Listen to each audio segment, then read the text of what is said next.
Hi, everybody. It's Mark Rushton of markrushton.com. It is Tuesday, February 18th, 2021. We're going to look at this Bob Lefsetz column from almost 10 years ago, from August 5th, 2011. And we're just going to see how Bob Lefsetz was right about streaming 10 years ago. Even before then, we should look at some of his columns from the aughts, from like '09. There's some really great columns. I read him back then. I don't read him so much anymore because he kind of veered into you know, started talking about like Netflix shows and HBO Max show, I think, and then he kept dipping his toe into politics.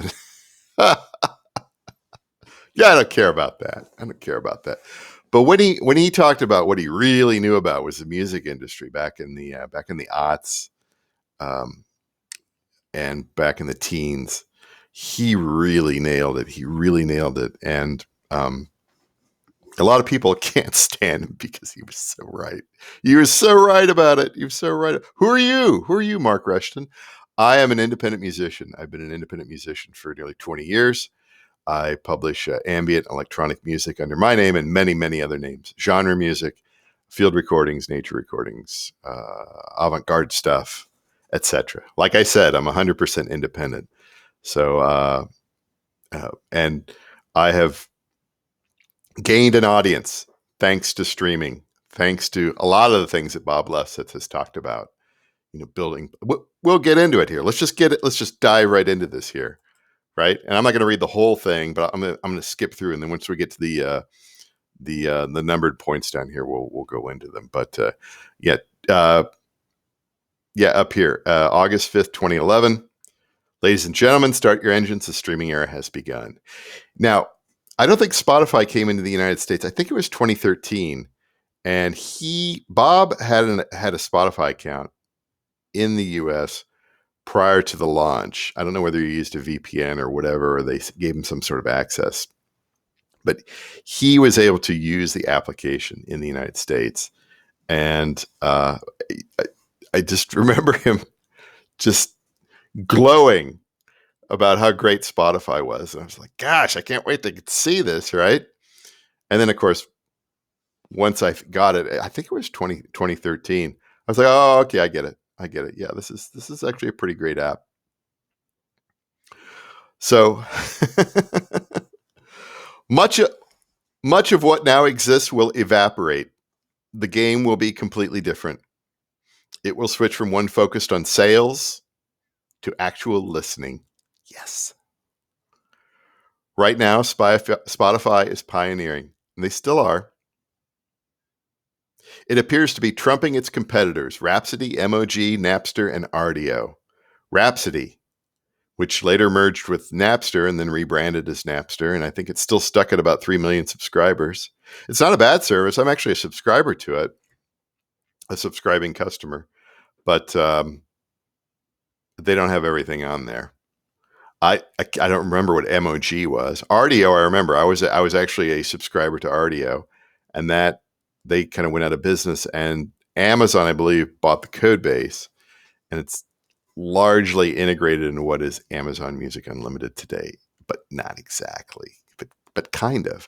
It was a pretty cool service back in the day, Rdio. But the big behemoth Apple is waiting in the wings. Blah, blah, blah, Apple. Streaming is here. Expect only one streaming service to triumph in America. Well, kind of. I would say Spotify has triumphed. I know Apple reports certain numbers that try to tag along with Spotify, and honestly, I don't see that reflected in my streaming details or my royalties. I was an Apple Music subscriber for a while. I made public playlists on there, and they went nowhere. They get no traction. I am an Apple Music for Artists user, and I'm able to track everything in there based on play. It's a very good system, but Apple has control problems. They've always had control problems, and they want you to listen to their playlists, and they only promote their playlists. So if you have a lot of public playlists out there that do well on Spotify, or maybe they do well on Pandora, or maybe they do well on on Napster and all these other services. My experience has been on Apple, they're going nowhere. It's a waste of time. And then, so I don't even know if the numbers that they report about their alleged subscriber base are even true. Because it was like, oh, we're going to give 3 months and 6 months free if you buy an iPhone. Are they counting that? I don't know. Because I don't see that much engagement of my stuff as much as Spotify. It's a fraction. I mean, it's almost like Amazon Music Unlimited, right? Or Google Play did better back in the day. That's just me. Maybe all the Pop-Tarts are on Apple Music. I doubt it. There's usually a pretty good spread everywhere as far as demographics are concerned. All right. Here's the thing that just absolutely upsets the Lefsetz haters. He says this right here. It makes no sense to own product. They hate that. I kind of disagree with that. If you want to own vinyl, if you want to own a CD or something like that, that's fine. If you want to own a download, that's fine. But the next one is absolutely, you want your music everywhere. Yes, you must be everywhere. You must be everywhere. You can't just be in your little walled garden because per stream is just not fair. Just don't have that attitude. The world's a big place. Quality will improve with bandwidth. What does this mean for you? All right. Number one, it's not about the initial sales transaction, but getting people to actually listen to your music. Your relationship doesn't end when people buy your music. It begins when you get them to click.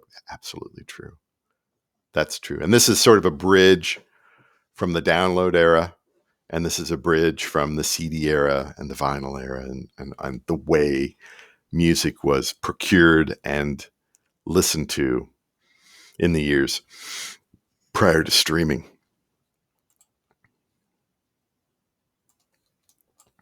Number two, it's less about foraging for new customers than satiating old ones. I don't know if I agree with this. I don't agree with this because playlists for me have got me a lot of new customers, a lot of listeners, passive listeners. And again, the numbers game. If you get a lot of passive listeners, eventually you get fans along the way. And so I don't know about this. Okay. An established fan streaming your track 10 times is as good as cheaper than I think this is a bit old school here. We're talking about fans and your army, the Mark Rushton army. I don't think you even need an army. Certain people have armies out there, the little Pop-Tarts, the Taylor Swifts, metal bands, stuff like that. But popular music, yes. Non-popular music. It's more about the numbers game, getting people to listen.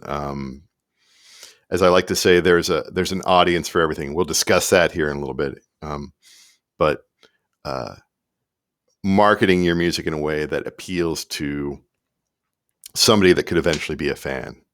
As I like to say, they're not necessarily looking for you, but they're looking for your kind of music. So that's how you should build accordingly. Number three, marketing and promotion are reminders to get people to stream as opposed to buy. That seems fine. But, marketing and promotion, just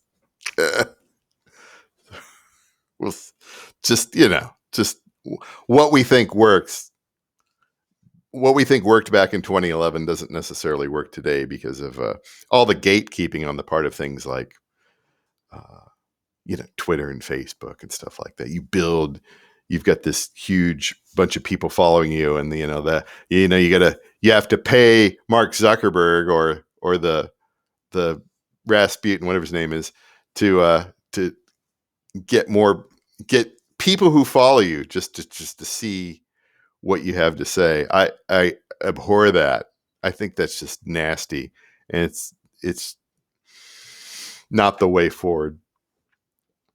Number four, historically, it's been all about the release date, stopping leaks and working everybody into a frenzy to buy. Now you won't care if a track leaks. You'll just put up streaming site and book revenue. That's true. That's true. Or you would try to build things over time. As I always like to say, your catalog does not have to die. You can keep repositioning music in your catalog different ways, your music and your sounds. You come up with new ways to create playlists. You get different ways to market that type of music. You're not stuck. You're like, well, that's it. I released my album and it died and that's it. It's not that way. It doesn't have to be that way unless you're lazy. Like I said, there's an audience for everything. You just got to figure it out. I'm sorry, that's going to take work. Oh my God, work. Number 5. Sure, you'll create events to stimulate streaming, but there will be many as opposed to few, and they'll be more targeted. Today's events reach many people who just don't care. In the streaming future, you'll alert your fan base and execute. Knowing who your fans are will be crucial, whether it be Facebook, Twitter, email, or some unknown social network. You will go directly to fans. It will not be about pitching middlemen, print and TV and radio to get the word out. Absolutely true. That's true. Do not, and if you're watching this, do not pitch middlemen. Do not use those services that promise you, we'll get you streams and all that sort of stuff. Do not do that. Absolutely do not do that. That will get you into trouble. Absolutely. Do not do that. That's just dumb. All these streaming companies are data companies. They know what to look for. They know when funny business is going on. If you can't figure that out, you don't deserve to be on them. And that's all I'm going to say about that. But yeah. Facebook, Twitter, email, some unknown social network. A lot of them out there, man. Don't ignore alt tech. What's colloquially known as alt tech. Don't ignore it. There are music fans out there. Just because they're not on Twitter, just because they don't like Facebook, doesn't mean that they don't like your music. So, number 6, recommendations will be key. Whether another band or a fan spreads the word via playlists, infecting new listeners. Radio is inefficient. Radio is about advertising, not music.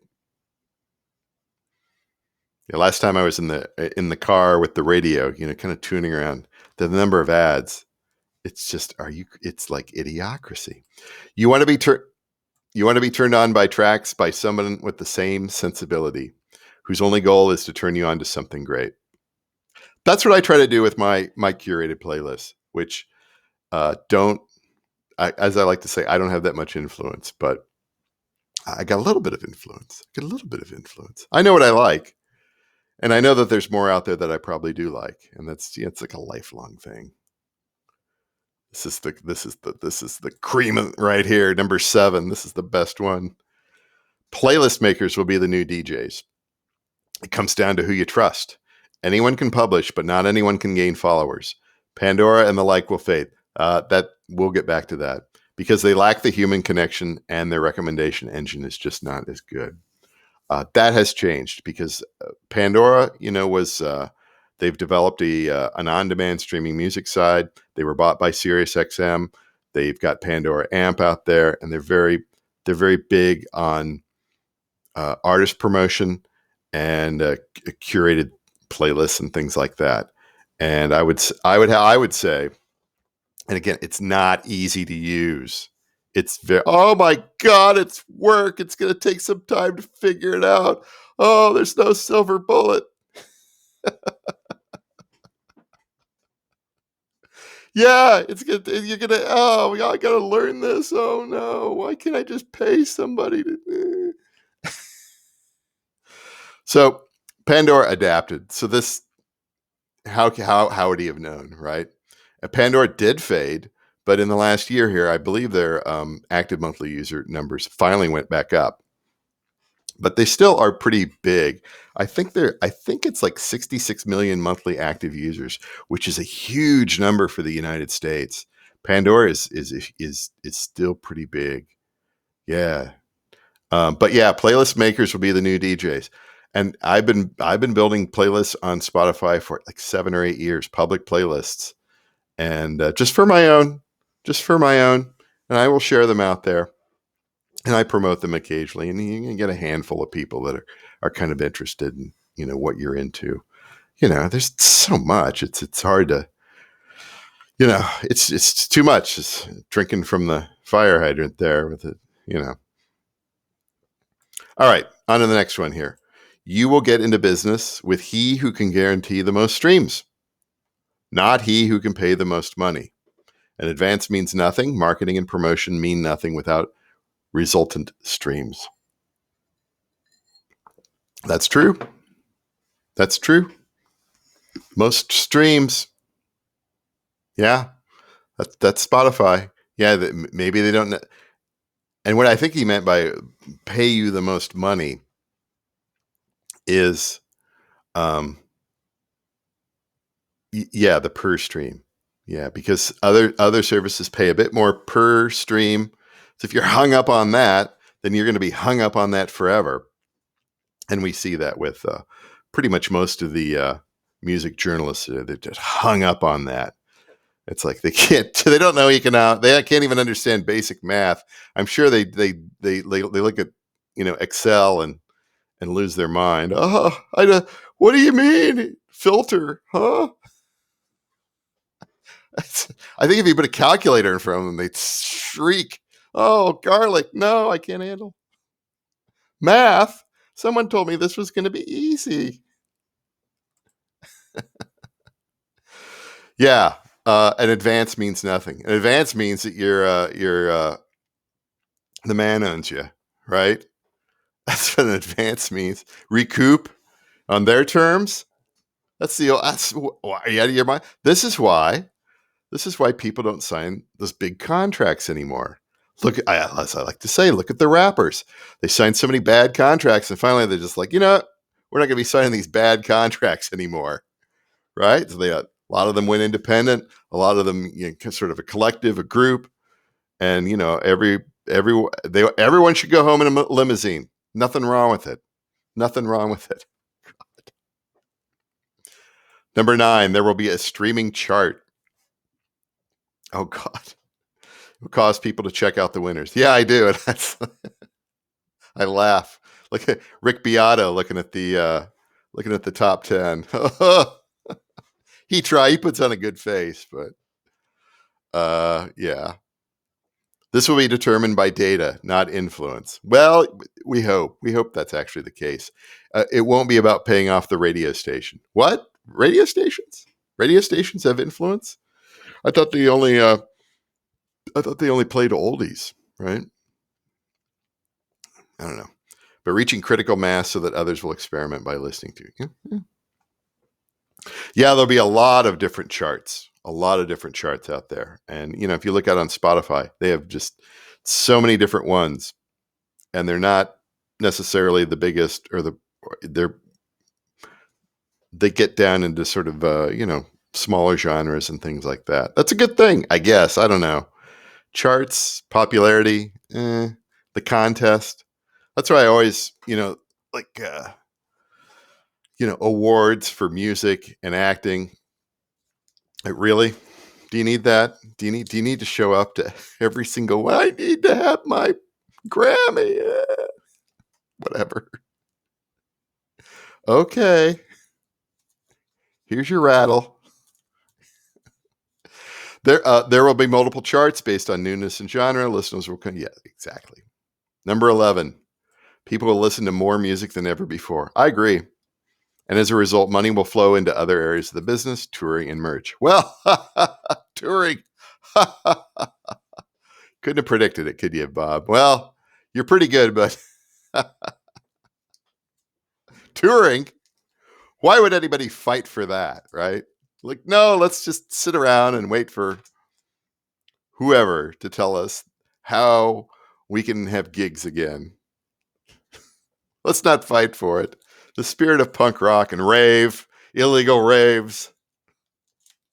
I want to see people getting back to that sort of thing. Pirate radio. It's like pirate radio, illegal raves. We need the FBI to be investigating the lyrics of Louie Louie for 31 months. Let's get back to important. Let's get back to the good old days, right? This is great. Genre will no longer matter. You won't complain that there's no radio format for your track. Klezmer has an equal footing with hip-hop. That does not mean as many people will listen to klezmer, just that the barrier to entry will be low. Absolutely. There is a market for everything. Everything. You don't believe me? Try it. I released it. It didn't do anything. Hard work. No, this is true. This is absolutely true. I've seen this quite a bit, especially in recent months, especially as I've continued to experiment with making various different types of playlists on multiple services. Another example would be when I was in one of the Pandora amp office hours, and it was must have been last fall. I haven't been on one in a few months. And there was a gal on there, and she was talking about how she curated or was responsible for the Hanukkah music channel, the station or whatever on Pandora. And so she looked it up. It was like July or August or stuff. She's like, I looked at the numbers for July. I couldn't believe how many people were listening to the Hanukkah music channel in July. Oh, there you go. There you go. I made some Christmas music, some, Christmas instrumental style music, and released it in January. And I built playlists, a variety of different sort of playlists for them, Christmas specific, and then kind of winter specific too. Now, the winter ones, admittedly, do much better right now, but the Christmas ones, they get plays. They get plays. Don't put that catalog to work. That number 13 is great. How many more we got? We got 5 more. 14. To get people to continue to listen, you will constantly release new material. Make live material public. The album will soon become passé. Oh no! It makes no sense to get everybody to listen for a short period of time. You don't want one big bang, but a constant flood. Yes, a constant stream. Release everything every 2, 3, or 4 weeks. Why not? And then if you want, eventually compile it into an album. If you want to do that, that's kind of, but if you look at some of the systems, they do tend to still be album centric. Like if you look at Spotify, like the default view on there is always albums. And I don't know if maybe there's a way to change that or whatever, but if you release an EP, if you have a lot of stuff released, that EP is going to get lost way down there. And singles, so it's a good way. It's good to sort of release them in different formats. If you release singles, compile them maybe into an EP, maybe into an album, maybe into a compilation album, and definitely playlist along the way. Don't just like I got to more work. What? But yes, you constantly release new material. Yes. And keep reworking the old stuff because eventually, like I said, people are looking, they may not necessarily be looking for you or your latest thing, but they're looking for the kind of music that you create. How many times do I need to say that? A lot. Every act will have its greatest hits. Album cuts will be for fans only. You will constantly produce, trying to reach the brass ring. You won't care about the losers. That which does not gain traction. If you fail today, record and release tomorrow. Yes. I released that, it didn't do anything, on to the next thing. And then, keep an eye to the past. Try to figure out some way to remarket that work down the road. The losers can be recycled into the future. And anyway, creativity will burgeon.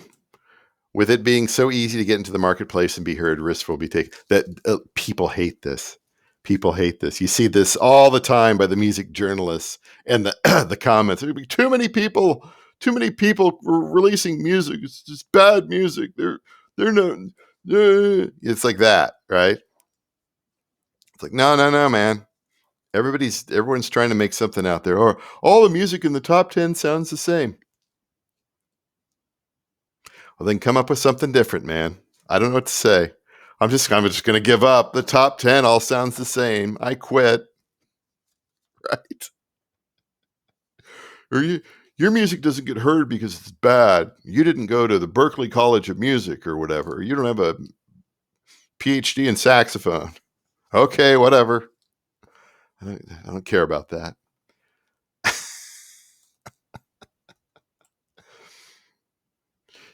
You need someone to gain your attention. You don't need someone to press and distribute, to get you on the radio, to pay off middlemen to get you exposed. Do not pay off middlemen. Do not do it. Don't use an artist promotion service. Never do that. If you do anything sort of like that, hire somebody as a like a coach or something like that to give you ideas. Well, you want to do that, Rushton? No, I don't want to do that. I don't want to do that. I'll talk about it here, but I'm not. No, I don't want to do that. Absolutely not. The manager will be king. Manager or agent. Record labels will fade. They kind of haven't. But if you go out to the different services, you cannot, I don't think you can easily, you cannot easily sort searching by labels. You can by, I think on Spotify, but it's pretty advanced if I'm not mistaken. Tribes of like-minded artists are a better place to park your rear end than a conglomerate with a plethora of acts. Yeah, that's about signing. But also in the way of playlists, what you want to do is you want to position your music amongst people who are kind of like how you are. That's another way to market your music. Like if I make like electronic dance music, I'll put some of my tracks in there. I'll put some other things within the genre, maybe a little bit more popular, maybe not as popular.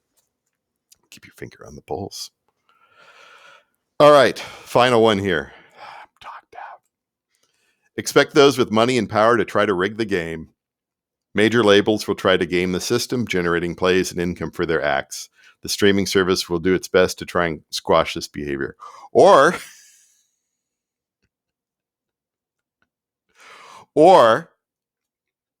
actually what happened in here is that,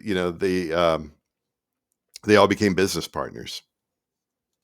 They all became business partners. The labels bought into Spotify, and they all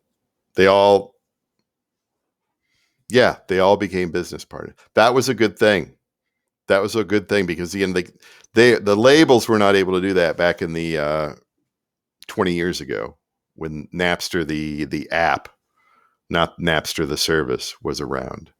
Like they couldn't make that leap. And then of course, once everything dried up and once we went through the download file era, and we get to this point here, you get a little bit newer generation that sort of understands the technology and what's going on and what's at stake. Right? And of course, then you don't have manufacturing and distribution anymore, which again, a lot of people, there's a lot of way to hide and hide money that way back in the day.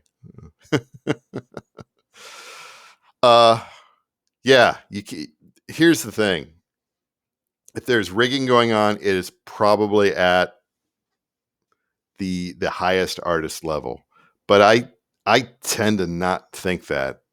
I think, the major labels are going to get their major artists pushed, and they sort of have deals, where they probably have, but it's not like, it's not like the Morris Levy days or anything like that, right?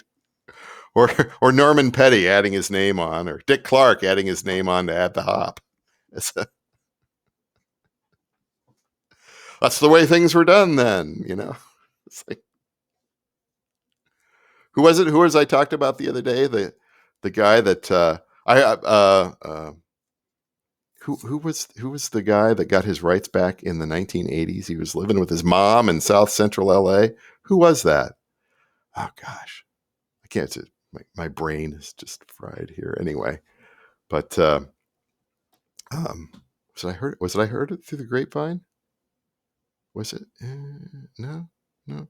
I'm rambling. Whatever. But anyway, so let's get lost in there. Largely, I think this column has held up rather well. There's a few things with regard to history and evolution since then that have sort of changed a little bit, but by and large, Bob Lefsetz was right about streaming in 2011. And I kind of want to go through some of his older columns because there's some great columns from 2009 where he was just way, way, way ahead of the game. And, it was good for me to read because this stuff's kind of stuck in my head. The constant drip of new product and playlists and trying to get into that new paradigm and the synergies. Anyway, that's it for now. That's it. I'm going to go. John and I are going to plot and scheme tonight. It's going to be a good time. And so I'm done talking today. Back to the day job. Finish the day out. And it is Thursday, February 18th, 2021. And I'll talk to you later.